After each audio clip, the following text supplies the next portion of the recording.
God of War Ragnarok is easily one of the most impressive PC ports yet from the team at Jetpack Interactive, keeping the tradition alive of allowing you to see the effects of settings as you change them on the fly, which has become a bit of a staple with PlayStation titles. God of War Ragnarok allows you to push and pull levers to your heart's content, and the best part, it still looks and performs phenomenally even on the Steam Deck. Besides a pesky PSN sign-in requirement, this is a superb port of one of the best games PlayStation has to offer. Here's our performance review of God of War Ragnarok on PC.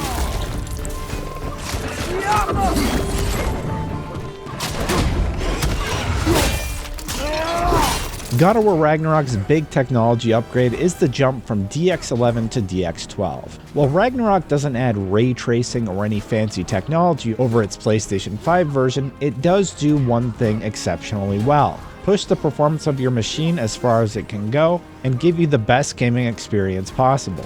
In all of our testing, the CPU is incredibly well optimized and the brunt of the workload is put onto the GPU. On all of our tests, the GPU is doing the heavy lifting while the CPU usage has been optimized. Here's how Steve Tolan from Jetpack Interactive and Matt DeWald of Sony Santa Monica explained the advantage DX12 offered them, and offered your CPU. The transition from DirectX 11 to DirectX 12 was the big one for us, right? The decision for DirectX 11 last time was the smartest, best one at the time to deliver that game at that time. The learnings from that allowed us to do this DX12, and DX12 was also ready for the things that we wanted to do. Bindless resource binding was the number one thing that we needed to do the DX12 port. That allowed us to do way more optimizations, have these modern vendor techs and all the other things that go along with it. That's the big one for us. DX12 is the biggest thing for us to get that in there, and then using all the resources associated with that. And then I think the biggest improvement for us too was around PSO compilation, the stutter struggle thing, right? Like that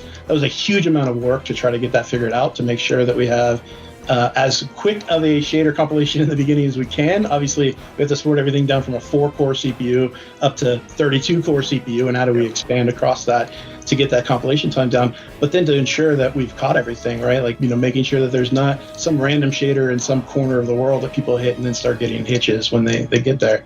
So that was a huge effort on the Jetpack team.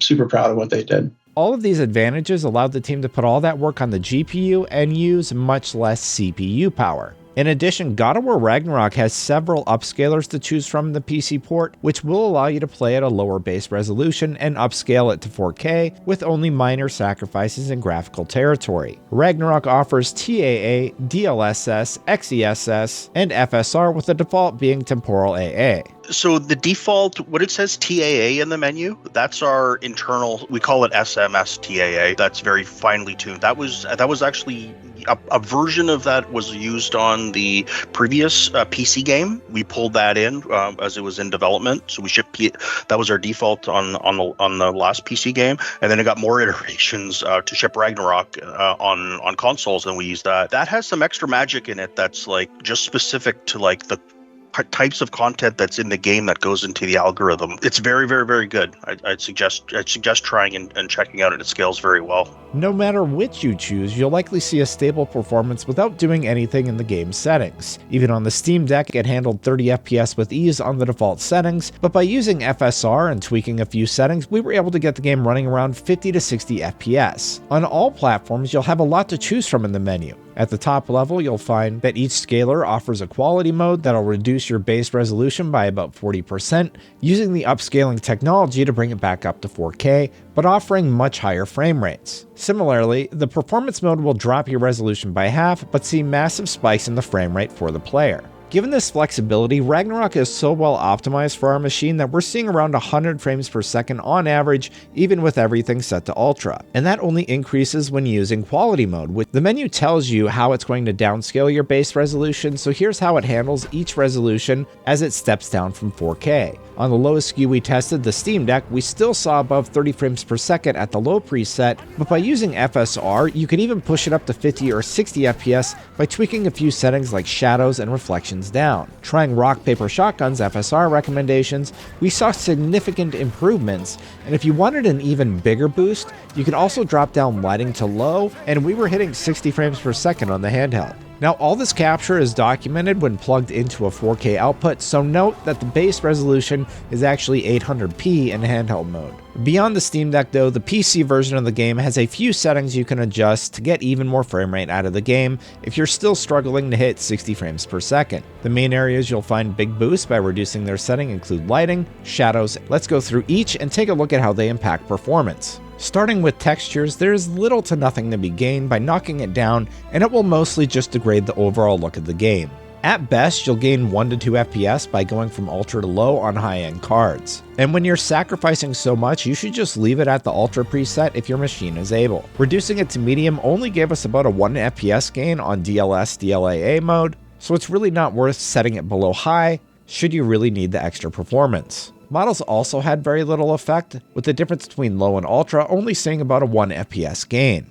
We recommend leaving this on ultra or high, as you won't see any notable increase in performance by bumping it down. The anisotropic filter also made little impact going from ultra to low, with gains of only 1 FPS, but you definitely notice a difference going from ultra to low if you look at the plate armor on Kratos' shoulder as one example. The medium and low settings are a lot less crisp, so if you need to reduce it, you can drop it to high or medium for that 1 to 2 FPS boost and still keep your visuals intact. We do recommend you try and keep it on the higher end though. Lighting was the first setting that gave us a large impact both on FPS and overall visuals in the game going from ultra to low. You'll see about a 10% increase to performance between the two, but once dropped to low, you sacrifice so much that it's almost not worth it. The lighting setting should be your first stop to try and get a big performance boost out of the game, should you need it. If you are going to adjust it from ultra, we wouldn't recommend high because for some reason it seemed to give us a lower FPS than ultra, so try starting with medium and reduce to low should you really need the boost,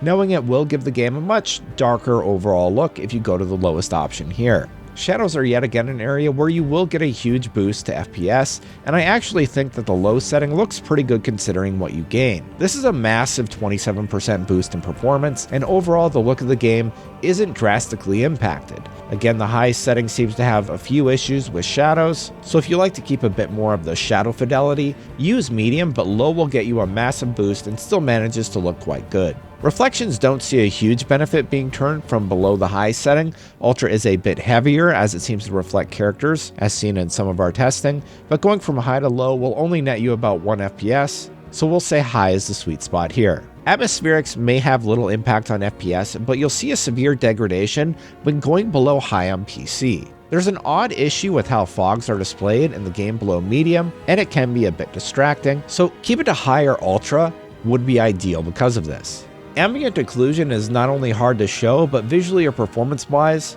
you don't even see a change going from ultra to low, so you can just leave this as the default setting. And finally, tessellation. This does have some frame rate improvements you can get, but if you can avoid going below high, you'll definitely see a difference in objects from the environment.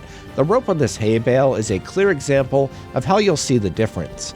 Going from ultra to low, we'll see a 3 FPS increase in this scene, so while that's notable, high should be the sweet spot here. All of our settings were tested using the DLSS/DLAA setting, but also applied when testing out other upscalers like FSR or the Intel XeSS, or even the default setting. While I've talked a bit about my recommended settings to tweak, here's what Matt and Steve had to say about their recommended settings to take a peek at. So if it's VRAM utilization, obviously you want to lower the texture rate. The other ones are definitely atmospherics, as you talked about. Tessellation is a big GPU impact, especially in certain scenes where it's heavily used. Power profiles for these GPUs vary considerably. Just a number on a GPU saying it's like, I've got this GPU. It's like, yeah, but it could run at 170 watts or down to 80 watts in there, right? There's like one more step to just knowing that it's not just I'm running on a GPU, it's I'm running kind of with this power range put in as well. And everybody tweaks these, right? The power that goes into running your GPU matters as well, not just the chip. Now, Ragnarok already looked amazing on the PS5, but what did it take to push it to another level on PC? Here's what the team said. The game is very art directed, right? So you add those new technologies, it changes the way the game looks. We have a lot of bespoke lights and other things in the game that would now need to be changed. There'd be a lot of content updates. You can't just slap on global illumination and ray tracing and be like, game looks better. It might not look better. It might actually look worse, which then means going through that and redoing the art direction and trying to figure out how to make it look good. And we just thought we had a good product already, so why add on a bunch of features that would require a ton of work, first of all, to do. And then to your point, is also present problems for performance or other issues, or just support on other platforms or different devices. There's a lot of extra, as Steve likes to talk about, permutations that we have to deal with on PC, that just adds to that complexity and adds to the problem space that exists. But the game looks great, it runs great, and we're really proud of it. We had a very wide range of hardware to hit, right? And you mentioned our removal of our, to allow even lower RAM GPUs like we had last time, right? Just to support a good solid performant experience across the widest range possible. And Steam Deck and all the other handhelds and stuff like that now exist out in the market that didn't a couple of years ago. Even on the PlayStation 5, the game was incredibly well optimized. Comparing that to the PC, the team at Jetpack Interactive have really shown how much more they could get out of this engine, hitting 100 FPS consistently, plus at native 4K across all upscaling modes available. And on the Ragnarok PC port, of course there are still tweaks to be made, as is true with most PC games, and the team is hard at work already making improvements. During recording of this video, they've already released 3 patches, got Steam Deck verified, and are continuing to look at new ways to optimize on more machines. God of War Ragnarok was already one of my favorite games on console, and I'm happy to say that this is one of the best PC ports I've seen in a long time. Apologies, I am fighting off a bit of a cold, as you might be able to tell, but I appreciate you sticking with me for this analysis. If you're playing God of War Ragnarok, be sure to check out our collection of tips to get you going, and for more on all things gaming, you're already in the right place. IGN.